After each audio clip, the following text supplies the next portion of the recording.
నేను ఇలా coming to తీసుకుంటున్నాను. Okay welcome to you Bandaru గారు, నమస్తే, స్వాగతం. రామ్మోహన్ గారు, ముఖ్యంగా ఈ విషయంలో మిమ్మల్ని స్ట్రైట్గా ఒక పాయింట్ అయితే అడుగుదాం అనుకుంటున్నా. ఈ డబ్బు మద్యం ప్రవాహం అరికట్టడం అసలు ఈ ఎలక్షన్స్కి సాధ్యం కాకపోయినా వచ్చే ఎలక్షన్స్కైనా అసలు ఈ అరికట్టడం అనేది సాధ్యం అవుతుందా ఫ్రీ అండ్ ఫెయిర్గా నిర్వహించడం? అంటే ఇప్పుడు పాపారావు గారు మాట్లాడుతూ ఢిల్లీ పార్టీ తీసుకొచ్చారు, ఆమ్ ఆద్మీ పార్టీ గురించి మెన్షన్ చేశారు. అసలు వాళ్ళు డబ్బు ఖర్చు పెట్టడం అనేది జరగదు కదా. కానీ ఇప్పుడు ఆ పార్టీలో ఉన్నటువంటి పెద్దవాళ్ళే పెద్ద పెద్ద స్కాముల్లో ఇరుక్కుని జైల్లో ఉన్నారు. నిజాలు పక్కన పెడితే, అంటే స్టార్టింగ్లో ఎలా ఉన్నా, బిగినింగ్లో ఎలా ఉన్నా, పాలిటిక్స్లోకి వచ్చాక అది మెయింటైన్ చేయడం సాధ్యం కాదనేటువంటి ఒక మెసేజ్ అయితే ఢిల్లీ ఆమ్ ఆద్మీ పార్టీ సమాజానికి పోర్ట్రేట్ చేస్తున్నటువంటి విషయం అయితే వస్తుందన్న చర్చ అయితే నడుస్తోంది. So okay, whatever it may be, coming to the topic, stick on to the topic అయితే కనుక మనం ఈ విషయంలో పర్టికులర్గా ఇది సాధ్యపడుతుందా? If in case digital currency కనుక తీసుకొస్తే సాధ్యం అవుద్దా? ఎలా? ఖచ్చితంగా సునీల్ గారు, మీకు మన ప్యానల్ మిత్రులకు నమస్కారం. ఇది మంచి చర్చ. అదేంటంటే 100 ప్యానలిస్టులు పిలిచారు, మన పిలిచారు కనుక మంచి చర్చ. ఇందులో పార్టీల పక్షపాతం ఉండదు కదా, ఉండకూడదనే మా ఉద్దేశం. మంచి చర్చ, మీకు అభినందన. Thank you.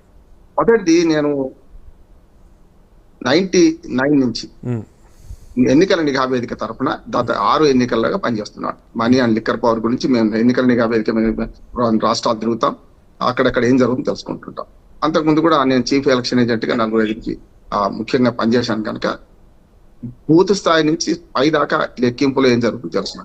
కనుక పరిష్కారాల వైపు, సమస్య వర్ణన ఎవరేం చేస్తారు, సమస్యకు పరిష్కారాలు అడిగారు. ఇంతకుముందు ముగ్గురిని అడిగారు మీరు డిజిటల్ మనీ అని. నిజంగా చెప్పాలంటే అసలు మనీ పంచడం కంటే డిజిటల్ మనీ పంచడం చాలా ఈజీ అంటున్నాను. చంద్రబాబు నాయుడు గారు అమాయకంగా మాట్లాడారు కానీ ఇవాళ 4 రోడ్లు ఉంటే 8,000 రూపాయలు వాళ్ళకు మనకు ఫోన్ పే చేయొచ్చు కదా. ఈజీ, మనీ పంచడం చాలా కష్టం. UPI is different from digital currency అండి. యూపీఐకి డిజిటల్ కరెన్సీకి డిఫరెన్స్ ఉంది. బిట్ కాయిన్ టైప్ లో ఇది. బిట్ కాయిన్ వేరు. డిజిటల్ కరెన్సీ అంటే మనం అనుకునేది ఏంటి, ట్రాన్స్ఫర్ అంటే ఆన్లైన్ ట్రాన్స్ఫర్ కావచ్చు, ఏదైనా డబ్బు వాళ్ళ ఓటర్ చేరితే సరిపోద్ది కదా.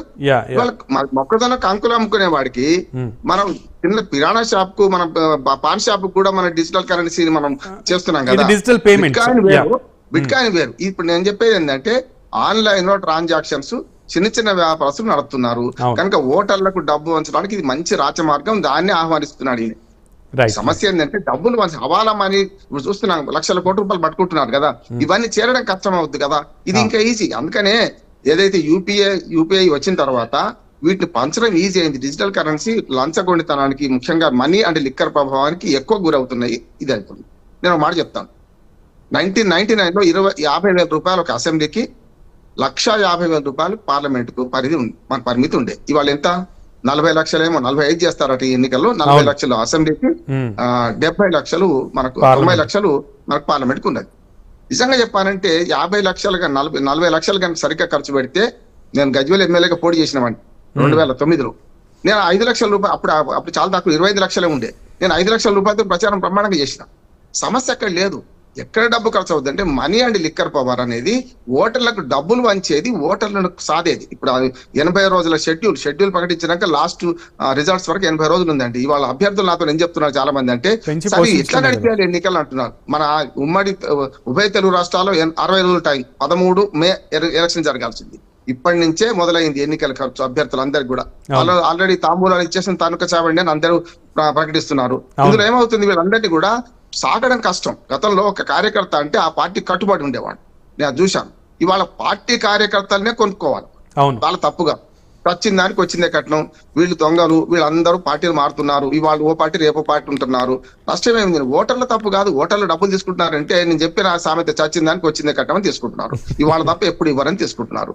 కానీ సమస్య ఏంటంటే ఈ లంచాలు 2 ఉన్నాయి. ఒకటేమో అభ్యర్థి పెట్టుకునే ఖర్చు, రెండోది పార్టీ పెట్టుకునే ఖర్చు, మూడోది ప్రభుత్వం ప్రజాధనాన్ని ప్రభుత్వాలు తమ ఎన్నికల మేనిఫెస్టోలో ప్రకటించి అనుచిత ఉచితాలు ఇవ్వడం. ఈ మూడోది ఉంది, చాలా పెద్దది.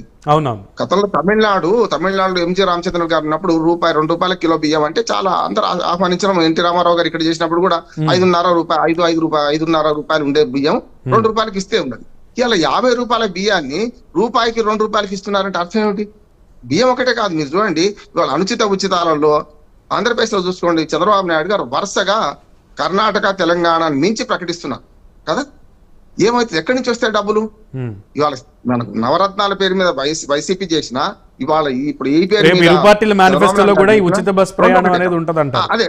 అయితే ఏంటంటే డిజిటల్ మనీ అనేది వస్తే నేను చెప్పిన ఇది బిట్ కాయిన్ వేరు. బిట్ కాయిన్ ప్రపంచవ్యాప్తంగా చాలా ఫెయిల్ అయిన సందర్భాలు ఉన్నాయి కనుక ఇప్పుడున్న పద్ధతిలో ఆన్లైన్ ట్రాన్సాక్షన్స్ చేస్తే గతంలోని సాంప్రదాయక పద్ధతులైన డబ్బులను ఓటర్లు చేర్చడం కంటే చాలా ఈజీ మెథడ్ ఇది. అనవసరంగా అమాయకంగా చంద్రబాబు నాయుడు గారు దాన్ని ప్రపోజ్ చేస్తున్నారు కరెక్ట్ గా. రెండోది ఏంటంటే పరిష్కారాలు కూడా ఉన్నాయి. ఇప్పుడు అభిమన్యుడు కదా మనకు మద్యం పోయిన తర్వాత బయటకు రానట్టే వీళ్ళందరూ కూడా మనకు ఈ విషవలయంలో చిక్కున్నారు. వీళ్ళందరూ అభ్యర్థులు కానీ పార్టీలు కానీ తప్పలే వాడు. ఎందుకంటే ఓటర్లు డిమాండ్ చేస్తున్నారు, వీళ్ళు ఇస్తున్నారు. ఓటర్లు ఇంటికి వెళ్ళి అడగడం లేదు, ఓటర్ ఇంటికి వెళ్ళి వీళ్ళు ఇస్తున్నారు. మారాల్సింది 4 లక్షల మంది మనం ఆలోచన చేయాలి ఒకటి.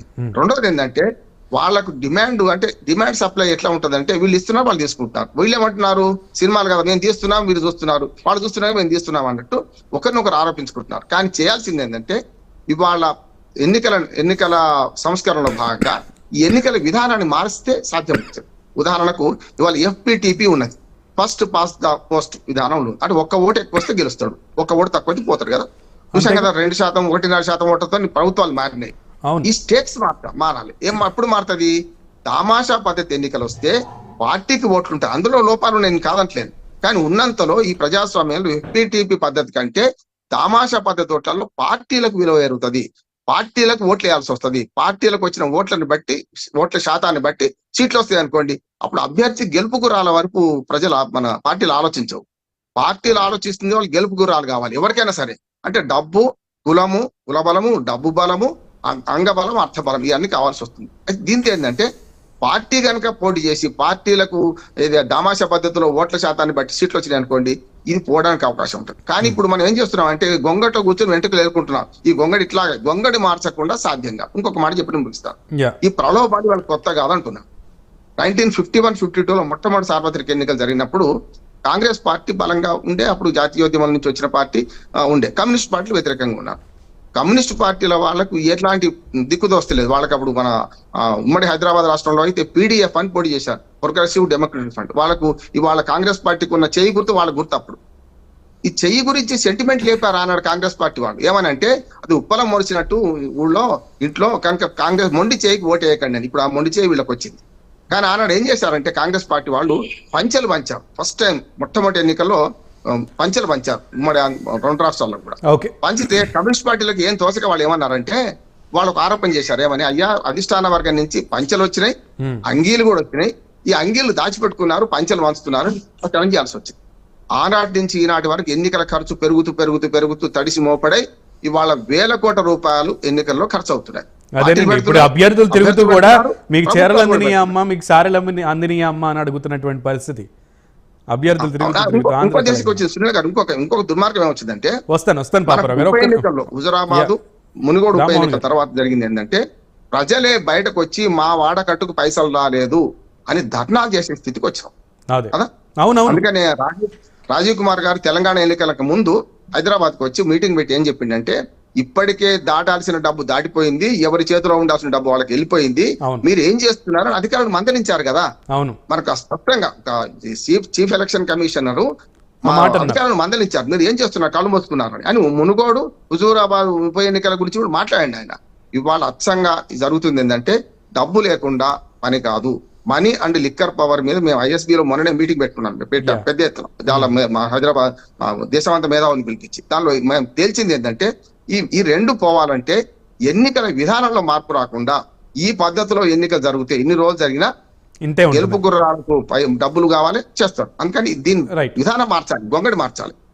కృష్ణాంజనేయులు గారు, ఈ విషయానికి వస్తే పర్టికులర్గా ప్రవాహం అనేది విచ్చలవిడిగా పెరిగిపోతుంది, ప్రజల నుంచి కూడా డిమాండ్ వస్తుంది.